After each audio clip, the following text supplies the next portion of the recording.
Hello everybody, કેમ છો મિત્રો? આજે આપણી સાથે શારદાબેન ઉપસ્થિત છે. અમે ગઈ વખતે જ્યારે જુનાગઢ આવેલા સ્વાસ્થ્ય યાત્રા લઈને ત્યારે એક સ્વાસ્થ્ય સભામાં આપણી સાથે ઉપસ્થિત હતા અને એમણે અમુક નુસ્ખાઓ ત્યાંથી શીખ્યા અને ઘરે જઈને અજમાવ્યા. હવે એમના શું શું રિઝલ્ટ એમણે લીધા એ આપણે એમના મોઢે જ સાંભળીએ. તો શારદાબેન. હાલો, શારદાબેન ગાજીપરા બોલું. અમારે ત્યાં દેવેશ્વર મહાદેવની ત્યાં સ્વાસ્થ્ય સભાનું આયોજન રાખ્યું હતું. તો ત્યાં અમે લગભગ 100 થી 150 બહેનો આવી હતી. એ બહેનોને ઘણા ખરાને ઘેરે જઈને બધાએ બહેનોએ થોડો અનુભવ કર્યો ને એટલે ઘણાને જો સાંધાના દુખાવામાં ફેર છે. મને ખુદને લગભગ એલર્જી હતી ઉધરસની, સૂકી ઉધરસની.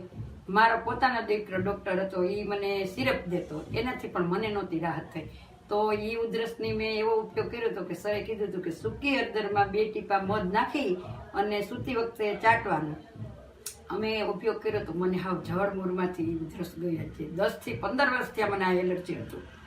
હાવ ઉધરસ મટી ગઈ, છીકું આવતી મટી ગઈ અને હાવ સ્વાસ્થ્ય સરસ શરીર થઈ ગયું. એવી અમારી ઘણી ખરી સત્સંગ મંડળની બહેનોને પણ લાભ થયો. હાડકાનો દુખાવામાં, પછી શરીરનું કોઈ તાવ કરતા તૂટ થતી હતી, એના અમુક ઉપયોગો કર્યા ને દવાના, એનાથી અમને ઘણી રાહત થઈ.